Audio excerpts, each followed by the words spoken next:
Hi all, Larry Powell II here with another reading video where I am reading The Eye of the World, Book 1 from the Wheel of Time series by Robert Jordan. And today I will be reading chapter number 16. Chapter 16, The Wisdom. Perrin led the way into the depths of the inn. Rand was so intent on what he intended to say to Nineveh that he did not see Min until she seized his arm and pulled him to one side. The others kept on a few steps down the hall before realizing he had stopped. Then they halted too, half impatient to go on, half reluctant to do so. "We don't have time for that, boy," Thumb said gruffly. Then gave the white-haired gleeman a sharp look. "Go juggle something," she snapped, drawing Rand further away from the others. "I really don't have time," Rand told her. "Certainly not for any more full talk about escaping and the like." He tried to get his arm loose, but every time he pulled free, she grabbed it again. "And I don't have time for your foolishness either. Will you be still?" She gave the others a quick look, then moved closer, lowering her voice. "A woman arrived a little while ago, shorter than I, young, with dark eyes and dark hair, and a braid down to her waist. She's part of it, right along with the rest of you." For a minute, Rand just stared at her. "Nineveh? How can she be involved? Why, how can I be involved? That's impossible." "You know her?" Min whispered. "Yes, and she can't be mixed in.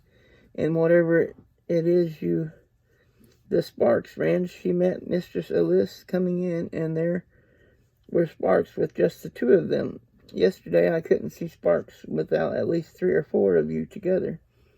But today it's all sharper and more furious." She looked at Rand's friends waiting impatiently and shivered before turning back to him. "It's almost a wonder the inn doesn't catch fire. You're all in more danger today than yesterday since she came." Rand glanced at his friends. Thumb, his brows drawn down in a bushy V, was leaning forward on the point of taking some action to hurry him along. "She won't do anything to hurt us," he told Min. "I have to go now." He succeeded in getting his arm back this time. Ignoring her squawk, he joined the others, and they started off again down the corridor. Rand looked back once. Min shook her fist at him and stamped her foot. "What did she have to say?" Matt asked. "Nineveh is part of it," Rand said without thinking, then shot Matt a hard look that caught him with his mouth open. Then understanding slowly spread across Matt's face. "Part of what?" Thumb asked softly. "Does that girl know something?" While Rand was still trying to gather in his head what to say, Matt spoke up. "Of course she's part of it," he said grumpily. "Part of the same bad luck we've been having since winter night. Maybe having the wisdom show up is no great affair to you, but I'd as soon have the white cloaks here myself." "She saw Nineveh arrive," Rand said. "Saw her talking to Mistress Alice and thought she might have something to do with us." Thumb gave him a sidelong look and ruffled his mustaches with a snort, but the others seemed to accept Rand's explanation. He did not like keeping secrets from his friends, but Min's secret could be as dangerous for her as any of theirs was for them. Perrin stopped suddenly in front of a door, and despite his size, he seemed oddly hesitant. He drew a deep breath, looked at his companions, took another breath, then slowly opened the door and went in. One by one, the rest of them followed. Rand was the last, and he closed the door behind him with the utmost reluctance. It was the room where they had eaten the night before. A blaze crackled in the hearth, and a polished silver tray sat in the middle of the table, holding a gleaming silver pitcher and cups. Moraine and Nineveh sat at opposite ends of the table, neither taking her eyes from the other. All the other chairs were empty. Moraine's hands rested on the table, as still as her face. Nineveh's braid was thrown over her shoulder, the end gripped in one fist. She kept giving it little tugs, the way she did when she was being even more stubborn than usual with the village council. Perrin was right. Despite the fire, it seemed freezing cold, and all coming from the two women at the table. Lan was leaning against the mantel, staring into the flames and rubbing his hands for warmth. Egwin, her back flat against the wall, had her cloak on with the hood pulled up. Thome, Matt, and Perrin stopped uncertainly in front of the door. Shrugging uncomfortably, Rand walked to the table. Sometimes you have to grab the wolf by the ears, he reminded himself. But he remembered another old saying, too. When you have a wolf by the ears, it's as hard to let go as to hold on. He felt Moraine's eyes on him and Neneb's, and his face became hot. But he sat down anyway, halfway between the two. For a minute the room was as still as the carving. Then Egwin and Perrin and finally Matt made their reluctant way to the table and took seats toward the middle with Rand. Egwin tugged her hood further forward, enough to half hide her face, and they all avoided looking at anyone. Well, Thome snorted from his place beside the door, at least that much is done. Since everyone is here, Lan said, leaving the fireplace and filling one of the silver cups with wine, perhaps you will finally take this. He proffered the cup to Neneb. She looked at it suspiciously. There is no need to be afraid, he said patiently. You saw the innkeeper bring the wine, and neither of us has had a chance to put anything in it. It is quite safe. The wisdom's mouth tightened angrily at the word afraid, but she took the cup with a murmured thank you. I am interested, he said, in how you found us. So am I, Moraine leaned forward intently. Perhaps you are willing to speak now that Egwin and the boys have been brought to you. Neneb sipped the wine before answering the Aes Sedai. There was nowhere for you to go except Baerlon. To be safe, though, I followed your trail. You certainly cut back and forth enough, but then I suppose you would not care to risk meeting decent people. You followed our trail, Lan said, truly surprised for the first time that Rand could remember. I must be getting careless. You left very little trace, but I can track as well as any man in the two rivers, except perhaps Tam Althor. She hesitated, then added, until my father died, he took me hunting with him and taught me what he would have taught the sons he never had. She looked at Lan challengingly, but he only nodded with approval. If you can follow a trail I have tried to hide, he taught you well. If you can do that, even in the borderlands. Abruptly, Neneb buried her face in her cup. Rand's eyes widened. She was blushing. Neneb never showed herself even the least bit disconcerted. Angry, yes. Outraged often, but never out of countenance. But she was certainly red-cheeked now and trying to hide in the wine. Perhaps now, Moraine said quietly, you will answer a few of my questions. I have answered yours freely enough. With a great sack full of gleeman's tails, Neneb retorted, the only facts I can see are that 4 young people have been carried off, for the light alone knows what reason, by an Aes Sedai. You have been told that isn't known here, Lan said sharply. You must learn to guard your tongue. Why should I, Neneb demanded. Why should I help you hide, or why should I help hide you or what you are? I've come to take Egwin and the boys back to Emmonsfield to help you spirit them away, not help you spirit them away. Thome broke in a scornful voice. If you want them to see their village again, or you either, you had better be more careful. There are those in Baerlon who would kill her. He jerked his head toward Moraine for what she is. Him, too, he indicated Lan, then abruptly moved forward to put his fists on the table. He loomed over Neneb, and his long mustaches and thick eyebrows suddenly seemed threatening. Her eyes widened, and she started to lean back away from him, then her back stiffened defiantly. Thome did not appear to notice. He went right on in an ominously soft voice. They'd swarm over this inn like murderous ants on a rumor, a whisper. Their hate is that strong. Their desire to kill or take any like these two and the girl, the boys, you are all associated with them, enough for the white cloaks anyway. You wouldn't like the way they ask questions, especially when the White Tower is involved. White Cloak questioners assume you're guilty before they start. And they have only one sentence for that kind of guilt. They don't care about finding the truth. They think they know that already. All they go after with their hot irons and pincers is a confession. Best you remember, some secrets are too dangerous for saying aloud, even when you think you know who hears. He straightened with a mutter. I seem to tell that to people often of late. Well put, Gleeman, Land said. The warder had not had that weighing look in his eyes again. I'm surprised to find you so concerned. Thumb shrugged. It's known I arrived with you too. I don't care for the thought of a questioner with a hot iron telling me to repent my sins and walk in the light.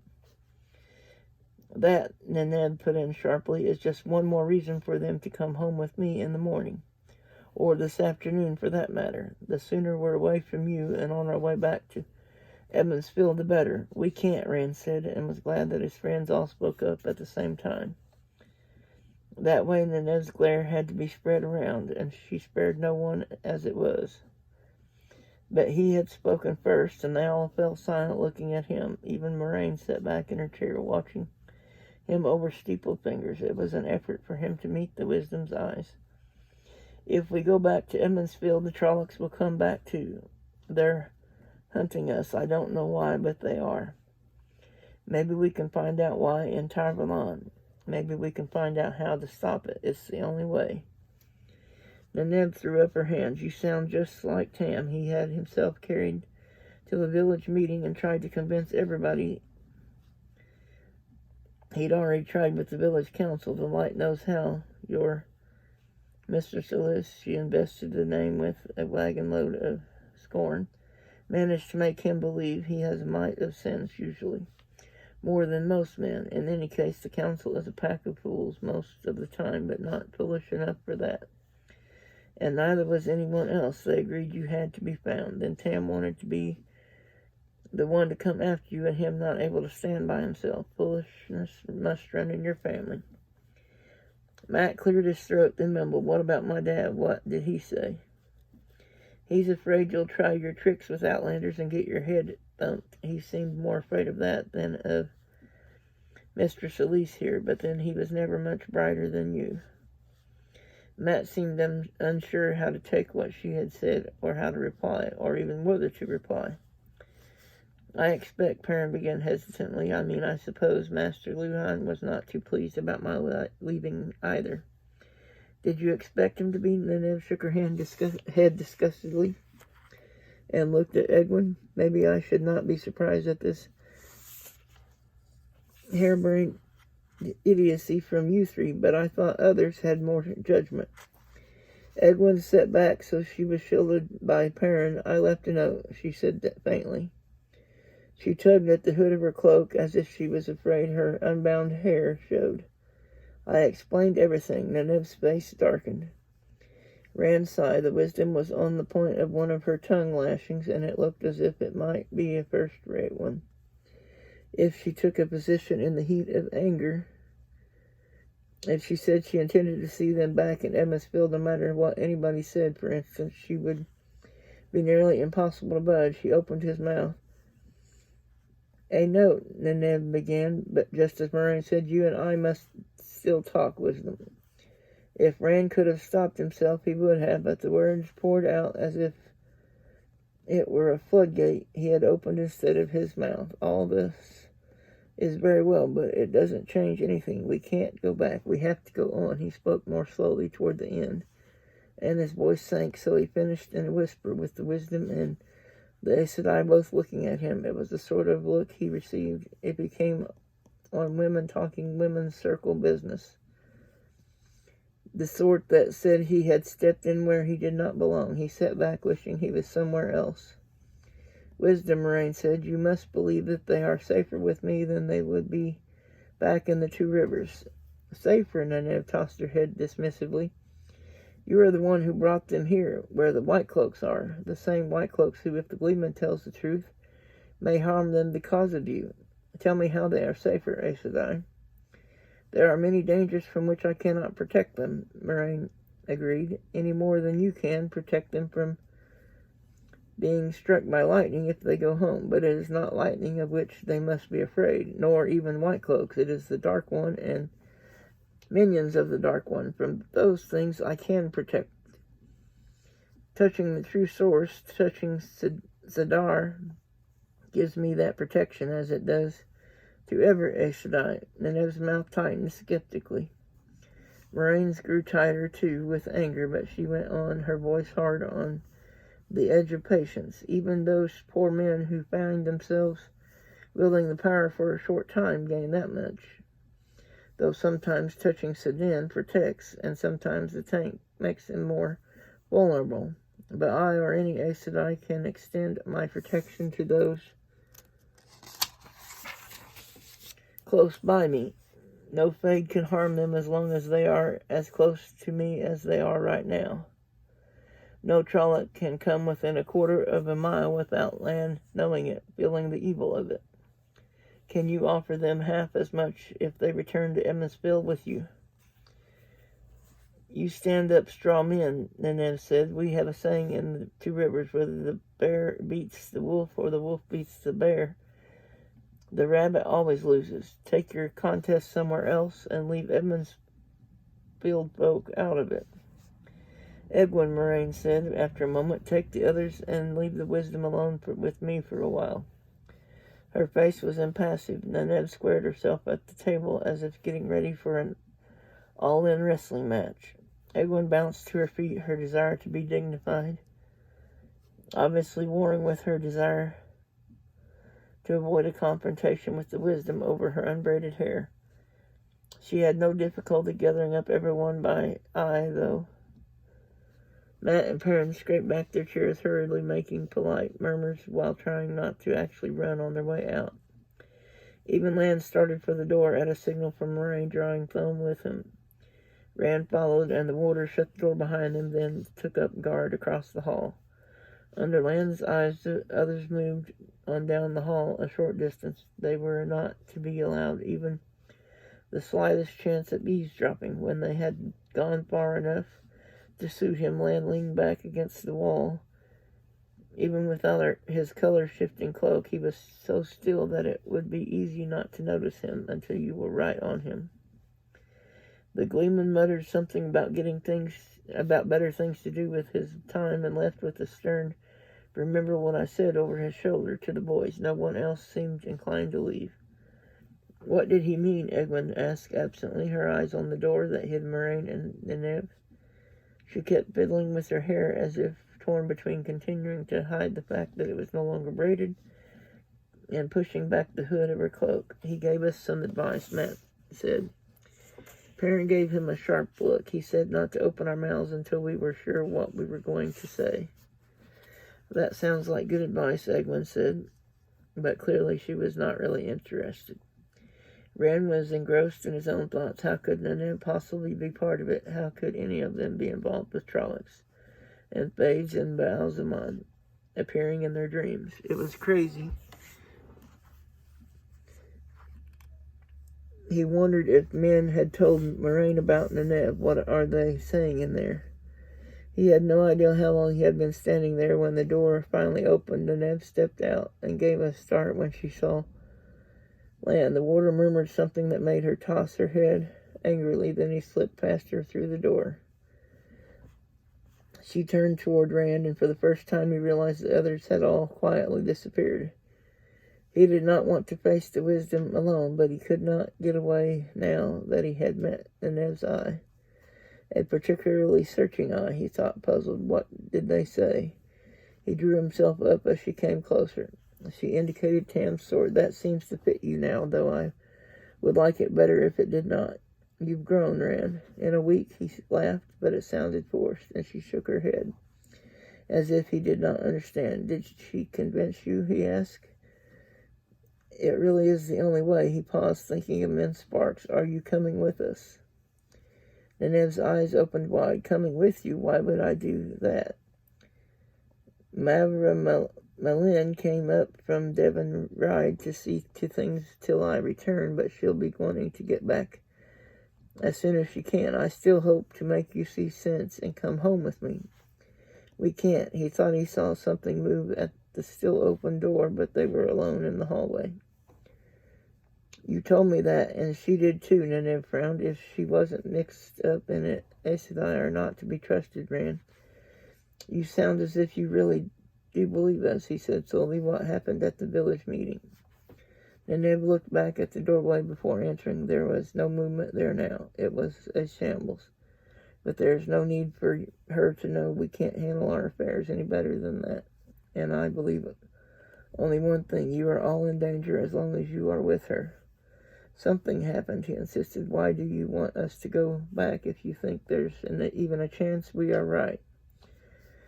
And why you at all? As soon send the mayor himself as the wisdom. You have grown, she smiled, and for a moment her amusement had him shifting his feet. I can think of a time when you would not have questioned where I chose to go or what I chose to do, wherever or whatever it was, a time just a week ago. He cleared his throat and pressed on stubbornly. It doesn't make sense. Why are you really here?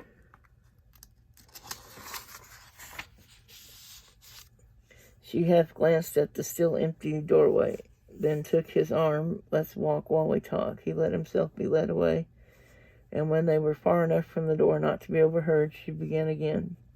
As I said, the meeting was a shambles. Everybody agreed someone had to be sent after you, but the village split into two groups. One wanted you rescued, though there was considerable argument over how that was to be done, considering that you were with the likes of her. He was glad she was remembering to watch what she said. The others believed Tam, he said. Not exactly, but they thought you shouldn't be among strangers either, especially not with someone like her.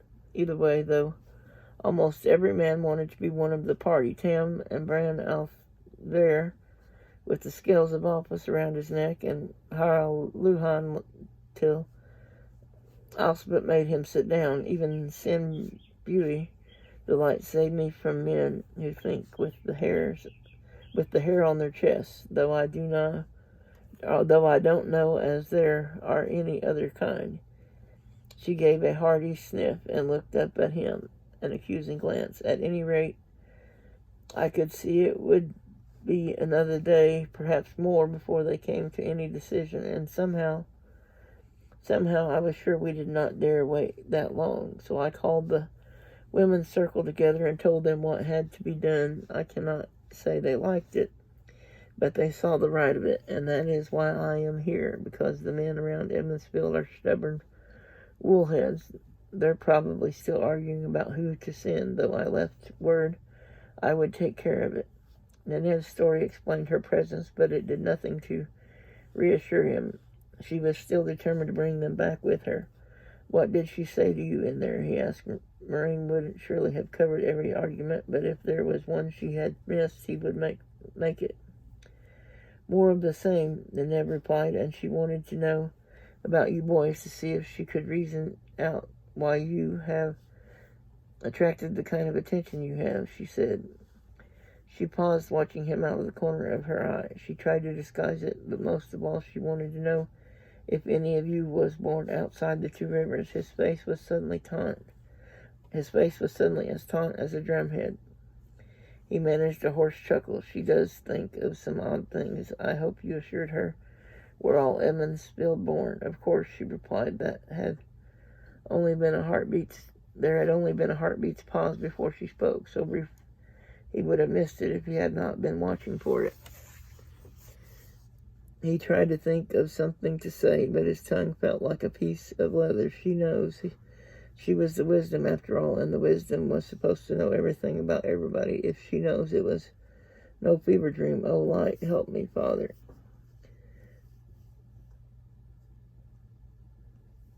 Are you all right, Neneb asked. He said I wasn't his son when he was delirious with the fever. He said he found me. I thought it was just his throat began to burn and he had to stop. Oh, Rand, she stopped and took his face in both hands. She had to reach up to do it. People say strange things in a fever, twisted things, things that are not true or real. Listen to me. Tam Althor ran away seeking adventure when he was a boy no older than you. I can just remember when he came back to Emmetsville, a grown man with a red-haired Outlander wife and a babe in swaddling clothes. I remember Carrie Althor cradling that child in her arms with as much love given and delight taken as I have ever seen from any woman with a babe. Her child ran you. Now you straighten up and stop this foolishness. Of course, he said I was born outside the Two Rivers. Of course. Maybe Tam had been having a fever dream, and maybe he had found the baby after a battle. Why didn't you tell me? Why didn't you tell her? It was none of any Outlander's business. Were any of the others born outside? As soon as the question was out, he shook his head. No, don't answer. It's none of my business either. But it would be nice to know if Maureen had some special interest in him over and above what she had in the whole lot of them. Would it? No, it isn't your business, and they've agreed. It might not mean anything. She could just be searching blindly for a reason, any reason, why those things are after you, after all of you. Rand managed to grin. Then you do believe they're chasing us? Nenev shook her head wryly. You've certainly learned how to twist words since you met her. What are you going to do? He asked. She studied him. He met her eyes steadily. Today I'm going to have a bath. For the rest, we will have to see, won't we? And that is the end of chapter 16. And if you haven't already, I highly recommend that you check out the Wheel of Time series on Amazon Prime. And I want to thank everyone for watching. Please like and subscribe if you haven't already. And I will put my contact information in the description down below in case anybody wants to contact me or send me something. And as always, everyone have a wonderful day and be safe. Bye-bye.